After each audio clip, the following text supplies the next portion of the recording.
welcome. Thank you very much. God bless you. नमस्कार, आदाब।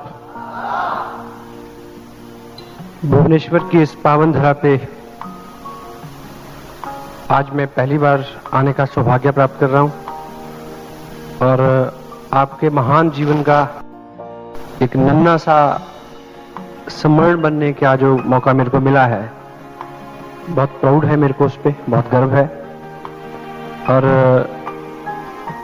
हिंदुस्तान भर में बल्कि दुनिया भर में आपका ये शहर और इसकी जो धार्मिक समृद्धि है उसके लिए दुनिया भर में विख्यात है ये धरा। सो हिंदू मैथोलॉजी के मुताबिक everybody is having dream to come and visit this city and this area as far as spiritual values are concerned. But in my past life it was not, we haven't that time and money we could achieve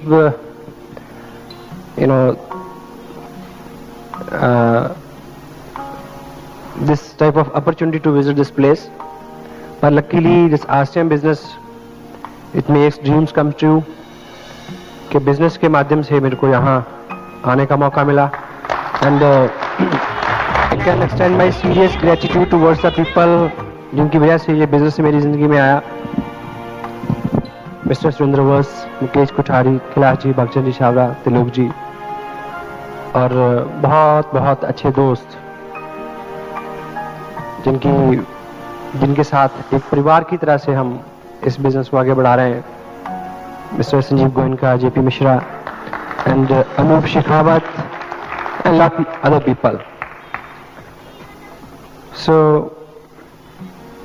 by background I am architect in botanical landscapes. Being journalist I am working with the Lotman newspaper from North India,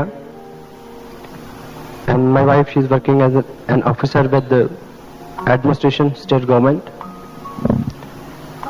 जिस परिवार से मेरा ताल्लुक है उसमें most of the family people have chosen as career being settled in abroad. Family में सभी लोग जो हैं, हमारे यहाँ ट्रेंड है कि यूरोप में या अमेरिका में जाके सेटल होना वो बेटर मानते हैं, इसलिए फैमिली में सभी लोगों ने वही चुना।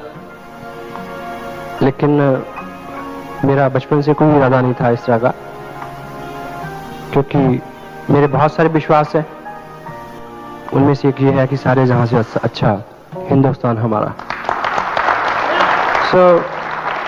पिछले लगभग 12-13 साल से me and my wife we are pulling our careers and whatever a middle class people admire and do, in the same boat we are selling like you people. But luckily this business came in our life and it changed our life. जो लोग America में settle हैं, मेरे बहुत सारे दोस्त हैं, 3 brother हैं और बहुत सारे रिलेटिव हैं, और पिछले बहुत सालों से मेरे पास पूरी फैमिली के पास ये अपॉर्चुनिटी है ओपन कि any time I can migrate to overseas to settle over there. But it was not my desire of inner core. जैसे मैंने बोला कि I am willing to stay in India only. So यहाँ काम करते हुए एक चीज़ का जरूर कमी महसूस होता रहा आज तक कि यहाँ रह के हम कितना भी अच्छा काम करें, हम उतने पैसे नहीं बना सकते जितने वो लोग बनाते हैं जो बाहर सेटल हैं, अमेरिका में या यूरोप में। तो अपने काम को करते हुए हमेशा इस चीज़ की तलाश रही कि ऐसा हम क्या करें कि हम यहाँ रह के अच्छा पैसा बना सकें। मेरा जो ट्रेडिशनल बिजनेस है उसमें हमने बहुत मेहनत की। एक प्रोजेक्ट जिस प्लॉट पे हम रन कर रहे थे, करीब 2 करोड़ रुपए की उसकी वैल्यू है, 20-25 लोग एम्प्लॉय, लाखों रुपए का इंफ्रास्ट्रक्चर, हमारा पूरा calibre, academics, circle, ration, goodwill, everything we have invested, पर कभी भी उस तरह का आउटपुट हमें नहीं मिला। तो हाँ, ये जरूर है कि अगर आप कोई ड्रीम आपके दिमाग में हो और उसके लिए आप हमेशा सोचें, तो प्रेजेंट कंडीशन जो होती हैं वो कभी भी मैटर नहीं करती। हमारे साथ दिक्कत क्या है कि जब भी हम कोई बड़ी चीज सोचते हैं तो उसके आगे हम प्रेजेंट टाइम की जो स्थितियां हैं उसकी हर्डल लगा देते हैं। हेलो, मान लीजिए आप एक नौकरी कर रहे हैं 8,000 की, और एकाएक आपको ख्याल आया कि जो आपका पड़ोसी है उसने मर्सिडीज कार खरीदी है। क्योंकि हम अपने जैसे लोगों को देख के प्रेरित होते हैं मोस्ट ऑफ द टाइम। आज से पहले आपने कभी मर्सिडीज का ख्वाब नहीं देखा था। आपका पड़ोसी चूंकि आप जैसा है, आसपास है, इसलिए उसने कार खरीदी, तो आपको ख्याल आया कि मैं भी क्या मर्सिडीज कार खरीद सकता हूं। ये ख्याल है, ख्वाब है। ऐसा ख्याल आते ही आप इसको रोक देंगे। क्यों? इस ख्याल से कि मैं 15 साल की नौकरी जो मैंने 3500 रुपए से शुरू की थी, 15 साल से तो मैं 8,000 पे पहुंचा हूं। हेलो, तो मर्सिडीज तक कब तक पहुंचूंगा? 45 साल की उम्र हो गई है। तो आपका मन कहेगा कि नहीं हो सकता। यानी फ्यूचर में जो आप अचीव करना चाहें उसको आपने अपने प्रेजेंट की स्थितियों से रोक दिया। लेकिन विज्ञान और मनोविज्ञान और आज की सारी स्टडीज ये बताती हैं कि यदि आप ड्रीमर हैं, उसके बारे में सोचते हैं, हाथ पांव हिलाते हैं, कर्म करते हैं, तो फैक्ट्स कभी भी काउंट नहीं करते। नेवर। सो पिछले 12-13 साल के अपने करियर में मैं बहुत संतुष्ट था, क्योंकि मटेरियल को लेके बहुत ज्यादा आकांक्षाएं नहीं थी हमारी। मैम की जॉब है, अच्छी जॉब है, अच्छी सैलरी है, मेरा काम अच्छा था, एवरेज था, जितनी जरूरत थी उतना तो जरूर था। और पेरेंट्स और फैमिलीज की तरफ से कभी ऐसी कोई चैलेंज नहीं था, कोई लायबिलिटी नहीं थी। रादर जब भी अगर कोई बड़ी जरूरत पड़ती तो हमें वहां से कोई भी हेल्प कभी भी मिल सकती है। ऐसा हमेशा से रहा। लेकिन पिछले कुछ सालों से बहुत फर्क महसूस कहां होने लगा कि जो हमारे भाई बंद जो बाहर फॉरेन में सेटल थे, उनके और हमारे बीच जो आर्थिक फाइनेंशियल जो फर्क था वो बहुत बढ़ रहा था। मसलन उनमें से बहुत कई दर्जन लोग हैं, उनमें से कोई ना कोई हर साल छुट्टी आता था 1 महीने की, 20 दिन की। तो आने से पहले वो फोन करते थे कि हम फलां से फलां डेट के बीच आ रहे हैं और फलां से फलां दिन आप स्पेयर रखना, हमारे साथ घूमने चलना, ऊटी चलेंगे, मंसूरी चलेंगे, मनाली चलेंगे। तो मन होता है कि हाँ उनके साथ घूमना चाहिए, वो अपने दोस्त हैं, मित्र हैं, ब्रदर हैं। लेकिन हर बार एक चीज को लेके हम रुक जाते थे कि अगर हम उनके साथ घूमने जाएंगे तो सारा खर्चा वो करेंगे, तो वो ज्यादा अच्छा नहीं लगता। वैसे भी अगर हमारे पास पर्याप्त पैसे नहीं होते, हमारा कोई दोस्त आया जिसके पास पर्याप्त पैसे हैं, वो आपको मिले आपके शहर में और आपको बोले कि चलो खाना खाने चलें, 5 स्टार में आपको ले जाए, और आपको पता है कि एक बार खाने का बिल 4,000 रुपये आना है, तो जब आप वेटर के पास जाएंगे तो आप एक्टिंग तो करेंगे पर्स पे हाथ मारने की कि ना ही निकले तो अच्छा है, इससे पहले कि वो निकाल के दे दे। हेलो, निकलता ही नहीं है, फंसा रहता है हाथ उसमें। तो ये ख्याल हमेशा रहता था। इससे पहले कि ये जो हमारी फीलिंग है जो हमारे बच्चों में जाए, वो इंफीरियर फील करें उनके साथ, तो दिमाग ने दौड़ना शुरू किया कि कुछ ऐसा क्या हम हिंदुस्तान में रह के कर सकते हैं। उस दृष्टि से मैंने अपने काम में तवज्जो दी, उसमें कुछ नए प्रोजेक्ट लिए। 1-2 साल बहुत मेहनत और की और इन्वेस्टमेंट की, लेकिन कुछ अच्छा नहीं हो पाया, क्योंकि हम पूरे साल में बहुत सारा काम करके भी कभी ये स्थिति नहीं आती कि हम अपने काम से सोचेंगे भी चलो 1 लाख रुपया निकाल के कहीं रख दें, जेवर खरीद लें, कोई पार्टी कर दें, डोनेट कर दें। कोई बिजनेसमैन है यहाँ? है नहीं बिजनेसमैन? तो ऐसा नहीं हो पाता, क्योंकि बिजनेस में क्या होता है, मान लीजिए आपका कोई बिजनेस है तो उसमें आपने साल में 2 लाख रुपए कमाया, तो साल बीतते बीतते क्या होगा कि जो आपकी इन्वेस्टमेंट है, जो जिस चीज में आप डील करते हैं उसके रेट बढ़ जाएंगे। हेलो, 10-15% रेट बढ़ जाएंगे, उतनी आपकी इन्वेस्टमेंट बढ़ जाएगी। अगर आपका काम बढ़ गया तो आपको एक गोडाउन और लेना पड़ेगा, हेलो, या एक एजेंसी और लेनी पड़ेगी, उसके लिए डिपॉजिट करना है। मान लीजिए आप किसी प्रोफेशन में है, मान लीजिए आप एक स्कूल रन कर रहे हैं, बहुत अच्छा स्कूल है, आपने इस साल में 5 लाख रुपया बनाया, तो नेक्स्ट ईयर क्या होगा, आपको 2 कमरे और बढ़ाने पड़ेंगे उसमें बिल्डिंग में, और एक बस खरीदनी पड़ेगी। और हर साल स्कूल तो बढ़ता रहेगा, बसें भी बढ़ती रहेंगी, लेकिन आप वही ठन ठन गोपाल रहेंगे। ठीक है? सो कोई ऐसा बिजनेस, कोई ऐसा काम जिसमें पैसा हमारे पास मंथली आए और फिर जाए ना, ऐसी परिकल्पना दिमाग में आई। अभी आज आपने बहुत सारे लोगों को सुना, यहां से संजीव जी को सुना, यू नो कि which kind of money is minting out of this business. तो आपको ये ख्याल आ सकता है कि भी क्या मेरा भी ऐसा हो सकता है, लेकिन वो ख्याल आते ही आपका जो प्रेजेंट है वो उसको रोक देता है। तो जब अपने दिमाग में ये ख्याल आया कि भी ऐसा हो सकता है, तो ईश्वर कृपा से सिर्फ इतना ही नेक काम हुआ कि प्रेजेंट स्थितियों से उसको रोका नहीं गया। हो सकता है। अब मान लीजिए आपने 15 साल पहले एक जॉब शुरू की 3500 रुपए पर मंथ से, और 15 साल बाद आप 8000 की इनकम पे आए, और आपके दिमाग में ख्याल आया कि भी 2 लाख रुपए महीना बन सकता है क्या अगले 2 साल में, तो आप उससे एवरेज निकालेंगे 15 साल से।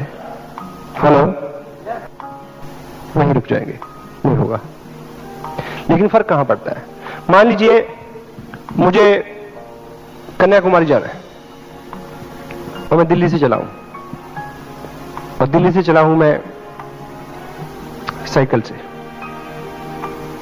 और भुवनेश्वर तक आने तक मेरे को लगे 40 दिन। हेलो, और मेरे को टोटल कन्याकुमारी तक जाने के लिए मिले थे 41 दिन। 40 दिन में मैं यहां पहुंचा, तो क्या 41 दिन में मैं कन्याकुमारी पहुंच सकता हूं? नो। लेकिन हां, अगर मैं साइकिल छोड़ के प्लेन पकड़ लूं, फ्लाइट पकड़ूं, तो मैं पहुंच सकता हूं।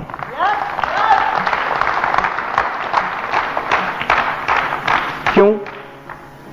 क्योंकि जब हम आरसीएम बिजनेस जैसी किसी परिकल्पना की तरफ जाते हैं, तो हम अपना व्हीकल बदलते हैं। Got it? ये बिजनेस जो है, इसका डिजाइन जो है वो किसी और तरह से हुआ है। कार का डिजाइन एक अलग तरह से होता है। कार को अगर हम, एक ऑर्डनरी कार हो तो वो 110 पे भागेगी। हेलो, एक और अच्छी कार हो तो वो 160-70 पे भाग सकती है। और बहुत सुपर गाड़ी हो तो वो 220 तक जाएगी। अगर एक बहुत अल्टीमेट गाड़ी बनाई जाए और उसके लिए अल्टीमेट स्पेशल रोड बनाई जाए, तो वो 250 तक, 300 तक भाग लेगी। जब 300 पे सुई आ जाएगी तब भी वो भागेगी तो, है ना? उड़ेगी तो नहीं? नहीं। क्यों? क्योंकि उसका डिजाइन ऐसा है। लेकिन एक और वाहन है जिसका डिजाइन थोड़ा अलग होता है, ऐसे करके 2 हाथ उसके निकले होते हैं, उसके नीचे भी टायर होते हैं, उसमें भी पेट्रोल डलता है, उसको भी सड़क पे भगाया जाता है। लेकिन उसका डिजाइन कुछ ऐसा है कि जैसे ही वो 70, 75, 80 की स्पीड पे आता है, उड़ जाता है। क्यों? उसमें पेट्रोल का दोष नहीं है, टायरों का दोष नहीं है, जो लोग उसमें बैठे हैं उनकी भी कला नहीं है, उसका डिजाइन ऐसा है। तो आपकी क्षमताएं जो है, ऑफ कोर्स उसका डिजाइन सिर्फ भागने तक का है। आप भाग सकते हैं, 2 टांगे, कैलिबर है, सबकी सीमा है। उसी कैलिबर को आप पूरा इस्तेमाल करने के बाद 15 साल के करियर में आप 8, 10, 15 हजार तक आए। क्योंकि आप जिस चीज के, जिस व्हीकल में आप भाग रहे हैं, वो सिर्फ आपको भगा सकता है।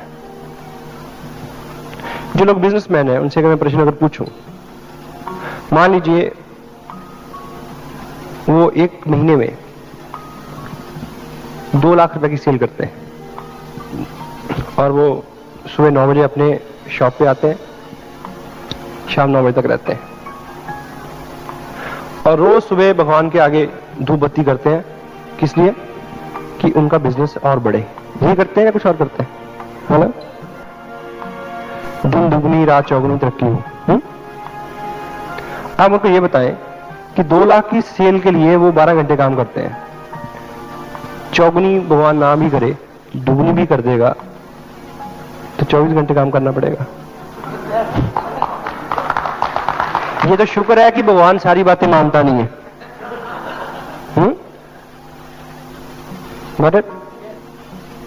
अभी तो संडे वाले पापा हैं, फिर हैप्पी न्यू ईयर वाले पापा हो जाएंगे, क्योंकि डिजाइन गलत है। उसमें अगर आप प्रोग्रेस करेंगे भी तो आपकी लाइफ जो है वो पैरालाइज हो जाएगी। और जिंदगी का मेन मोटो है उसको एंजॉय करना। यानी आपके पास जब मुंह में दांत हो तब आपके पास गुड़ मूंगफली सब कुछ हो, और जब आपके पास गुड़ और मूंगफली हो तो आपके पास दांत हो। Got it? ये तो उल्टा होता है, जब दांत होते हैं तो गुड़ नहीं होता। हेलो। सो आज एक करियर शुरू किया आपने 20 साल पहले, 15 साल पहले, उससे आप 15 हजार की इनकम पे आए। अगर आपको कोई दूसरा करियर बताया जाए जिसमें आप 15-20 हजार की इनकम पे आ जाए और 15 साल बाद, तो वो आपके किसी काम का नहीं है।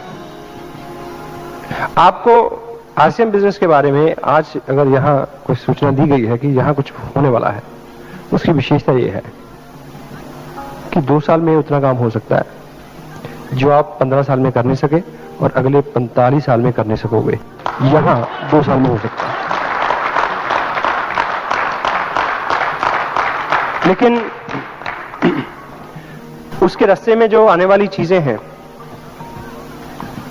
उसके बारे में कुछ संक्षेप बातचीत आपसे करने का मन है मेरा। आप तैयार हैं? आप इस हॉल में बैठे हैं। यस। और इस हॉल में अभी जो हो रहा है और अभी जो होना था, ये 2 महीनों से लोगों को, 1 महीने से लोगों को सूचना है या नहीं है? और जितने भी लोग यहां बैठे हैं, लगभग 100 लोग होंगे अभी, प्रत्येक व्यक्ति ने एक 100 व्यक्ति को बताया होगा। Yes sir? नो? और लोग नहीं आए। और बहुत सारे लोगों के चेहरे यहां उतरे हुए देख रहा हूं मैं। उनको लगता है कि 100 लोगों को बुलाया था, एक ही आया। एक सच्चाई है, इसको हमें समझना होगा। और आपको समझना है, आपको, जो बाहर है उनको नहीं। Got it? सबसे पहली अड़चन क्या है बिजनेस में? आपको पता होना चाहिए कि आप क्या हैं, आप क्या कर रहे हैं, आपको कहां जाना है। केवल ये। इस बिजनेस में आपको बताया गया होगा कि you need 2 good people, right और left, and yourself is third, a good upline is 4th one, hello, a senior upline 5th one and 6th one and 8th one and so on, up and down. If you find 2 people, you need another 2 in their down, yes, and you need another 4 in their down.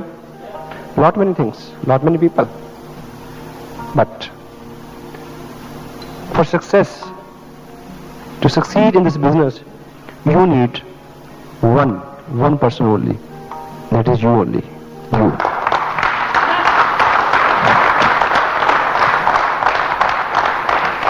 अब आप यहां आके बैठे हैं, आपने समय निकाला, आपको जानना है कि सच क्या है। Don't worry. एक आदमी, उसको कभी अचानक कोई प्रॉब्लम होगी, उसको वहम हो गया कि वो चूहा है। चूहा क्या?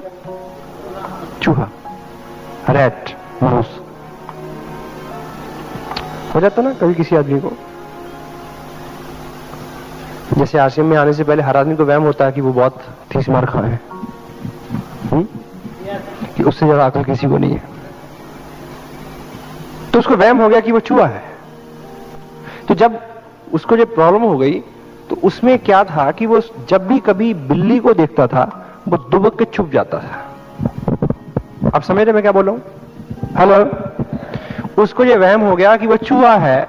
जब भी किसी बिल्ली को वो देखता, देख के वो छुप जाता कि मेरे को खा जाएगी।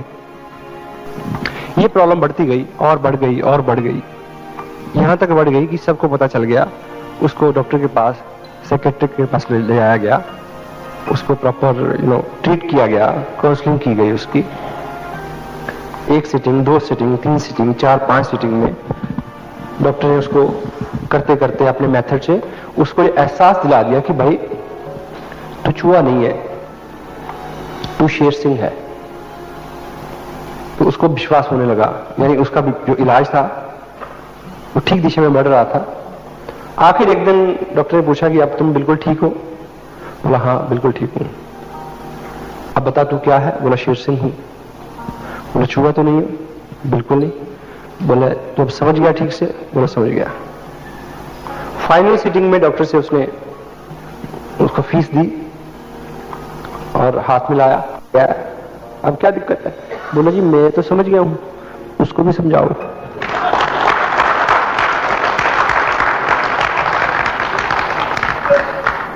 उसको भी समझाओ। यहां सारी प्रॉब्लम यही है। हेलो, उसको समझाने की।